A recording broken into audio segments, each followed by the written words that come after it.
The New York Times is reporting the Biden administration's repeatedly ignored or missed warnings about a surge of migrant children as young as 12 working in factories across the United States. The Times reports, quote, at least 5 Health and Human Services staff members filed complaints and said they were pushed out after raising concerns about child safety, unquote. One of the HHS staffers told the New York Times, quote, I feel like short of protesting in the streets, I did everything I could to warn them. They just didn't want to hear it, she said.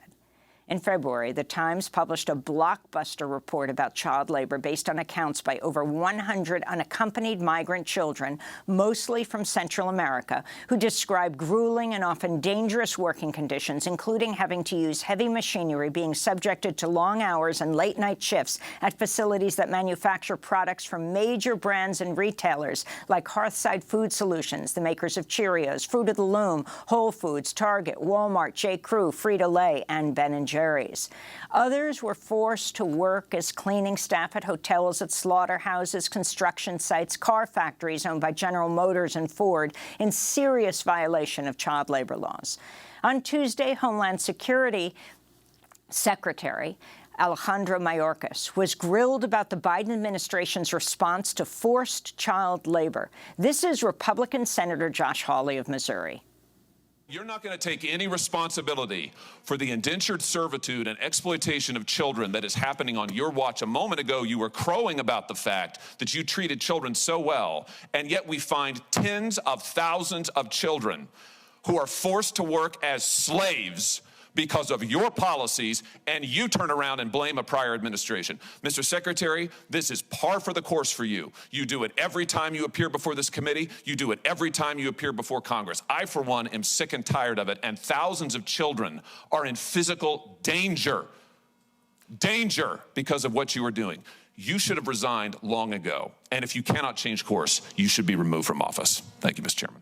We're joined now by Hannah Dreier, Pulitzer Prize-winning reporter at the New York Times. Her new investigation is headlined, As Migrant Children Were Put to Work, U.S. Ignored Warnings.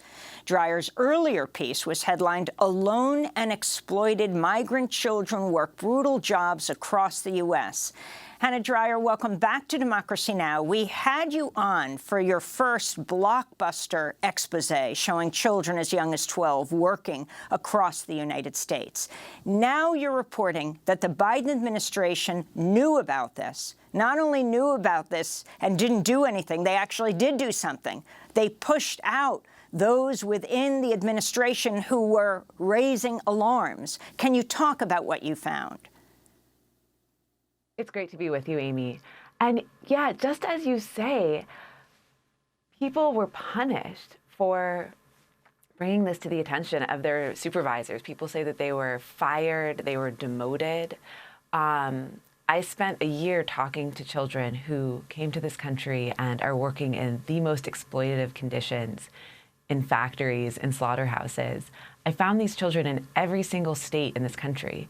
And so after that story came out, I began asking, how could it have been that the Biden administration didn't know about this?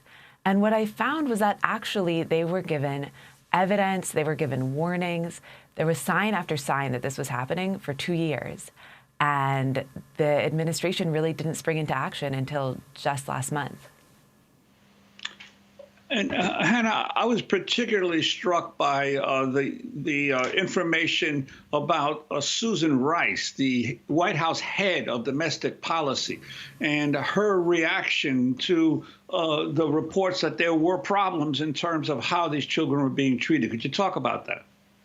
Because Susan Rice has been a person who's been in every Democratic administration over the last 30 years, Bill Clinton, Barack Obama, and now Joe Biden.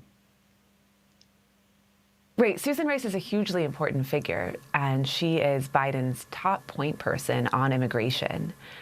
So it's not, some junior staffer at the White House who maybe got a warning one time and it didn't get, channeled in the appropriate way. What I found was that Susan Rice's team was told about this again and again.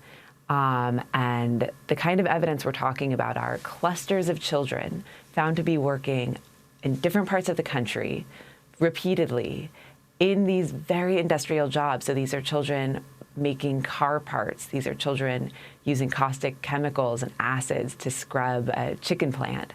And those messages got to Susan Rice's level.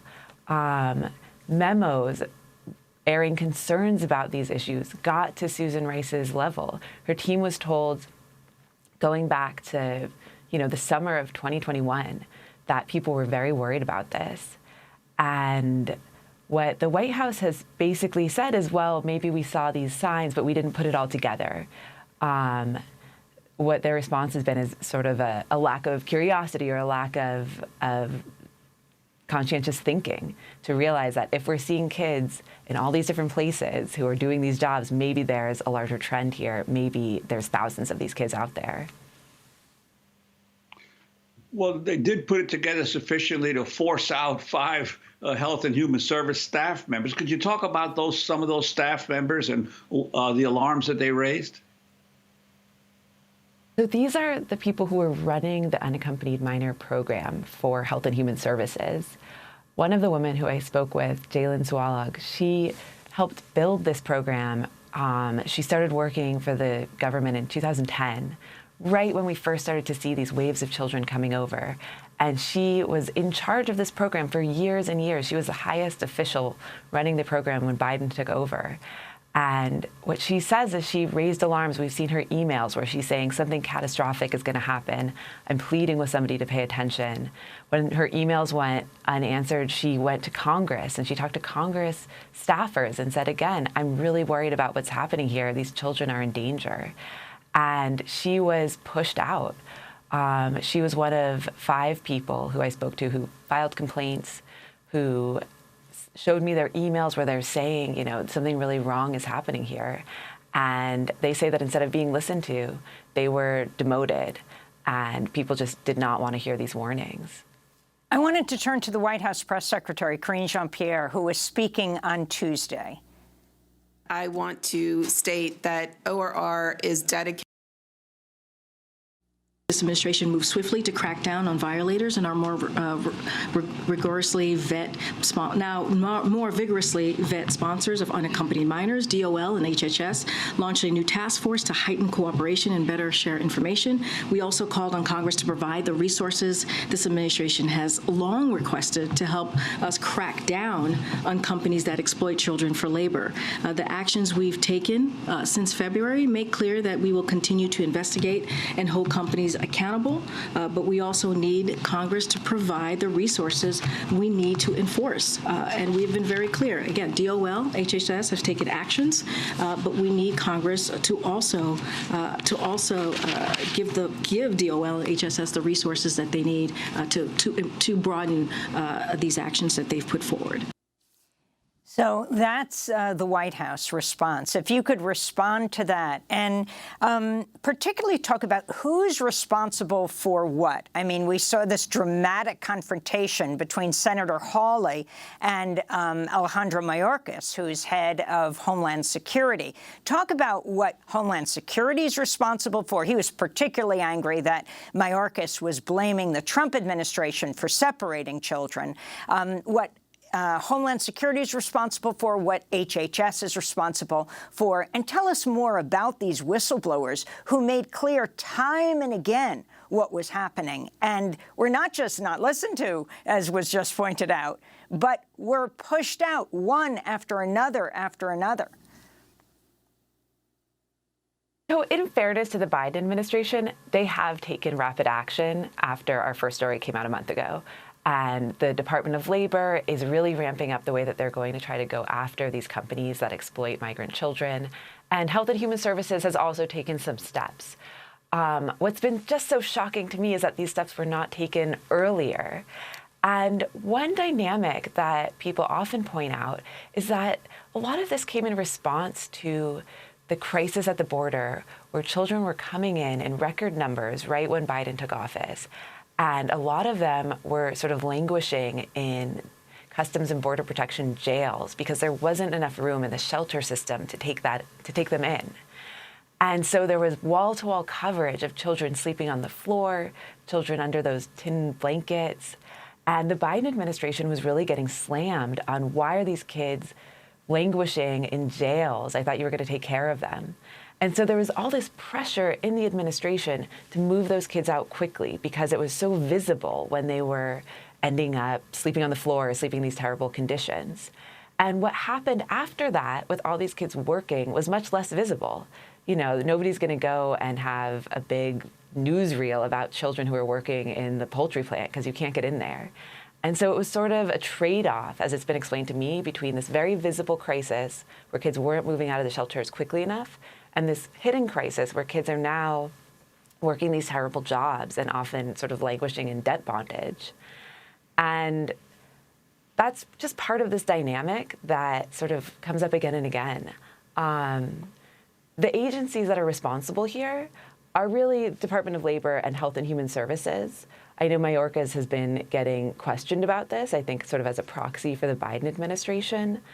But the agency that is in charge of migrant children is Health and Human Services. It's not like the regular immigration system. Children go to this different agency that's supposed to be a child welfare agency, and it's Health and Human Services that's then responsible for releasing them to sponsors and protecting them from trafficking and exploitation. And yeah, that's what I wanted to ask you about, the role of Health and Human Services, because obviously we can understand the pressure that the Biden administration was under to get children out of the detention facilities, but then the responsibility had to fall on the agency that kept seeing one or another individual repeatedly offering to sponsor children to monitor and check up what these sponsors were actually doing with the children. Wouldn't that fall largely on Health and Human Services? Yes, that is Health and Human Services. And these staffers who had to try to connect children with sponsors and move them out of shelters tell me that to them, this often felt worse than even during, child separation under Trump. The people who work in this agency, they're mostly Democrats. They mostly are in this work because they really believe that migrant children are important and want to watch out for them. And they say that they felt this huge pressure to just get kids out of the shelter, to send them to whoever, to send them to people who had already sponsored multiple children. I spoke with one of these workers in Texas who said that just in 2 weeks doing this job for Health and Human Services, she found 6 cases where children were being sent to people who said that they were intending to put the children to work or who had already sponsored other kids who were not their relatives. She flagged the case of one 14-year-old who was being sent to a non-relative. And she said, I'm really worried about this kid. I think this kid is being trafficked. I think this kid is going to have to pay off some kind of debt. And as far as we can tell, nothing ever happened. I caught up with that kid 2 years later, and sure enough, he was put to work.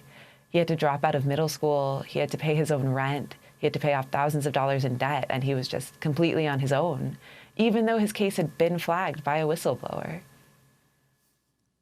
Finally, Hannah, we just have 30 seconds. What were you most shocked by in reporting the second expose? I just could not believe that this wasn't flagged earlier. I mean, with something this widespread, thousands and thousands of children, you want to believe that people at the highest level of government are going to pay attention when they're shown evidence of the worst kind of child labor exploitation. Hannah Dreier, Pulitzer Prize-winning reporter at The New York Times, will link to your new investigation as migrant children were put to work, U.S. ignored warnings, and your previous piece.